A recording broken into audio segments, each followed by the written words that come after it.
Hey everyone! I'm going to do a quick video to share with you how I meal plan and how I teach other people to meal plan. And I know I talked about it in this morning's post, but I'm going to just elaborate a little bit more about what meal planning can look like for you and how you can make it work with your life. So the first thing I want to say is that you really need to kind of know your own personality to do this. And I think you'll get to know it as you go on.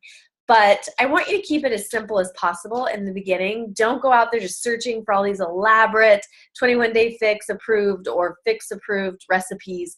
Just keep it simple. Keep your attention on the foods on the list that are approved to eat, and then eat those foods. It's really what it comes down to. It's making conscious choices about what you're eating. And it might not be exciting at first, but you need to give yourself some grace because you're learning something completely new. So you want to take it step by step. Okay, so there are three ways that I think the most successful people use, three meal planning ways that they use to have success throughout the plan. So the first way is to go day by day. And if you choose to go day by day, there are some key things that you need to do. The first thing is you need to fill your pantry and your refrigerator and your counter full of foods that are approved and on the lists. So I'm talking about having plenty of fresh fruit to grab, plenty of lean protein options, plenty of vegetable options, whole grain options in your pantry. All of those things, your healthy fats, you guys, that's the blue container. That's so easy to fill. And it doesn't take very much. So you don't need too much of those, but a few options throughout the week. You need to have your oils in your pantry, and you need to have maybe some nut butters and those kind of things. So what you would do is take a look at the list and just stock up and make sure that you have lots of options for the week.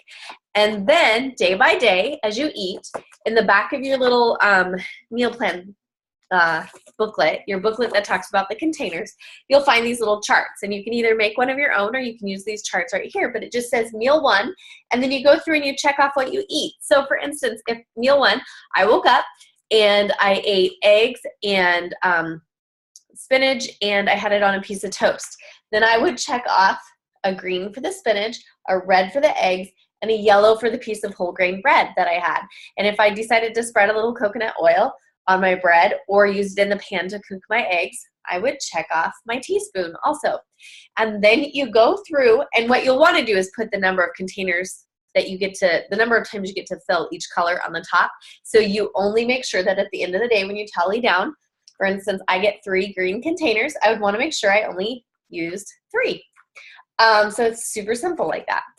Another way that you can meal plan is to simply sit down the night before, evaluate what you have in your fridge. So say you have some leftovers from the dinner before, or you know what you've got in there, and meal plan for the following day. So you're like, okay, I've got eggs, I've got some spinach, I've got toast. I can do that for breakfast. I've got my Shakeology in there. I've got, and you just list out what you're going to eat the next day. And then the next day is really simple because then you just follow that plan. That works much better for people who leave the house throughout the day.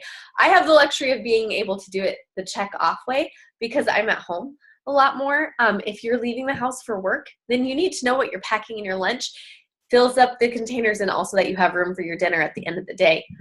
And then there's the planning of the entire week, which this way takes more time up front, but is actually easier throughout the week.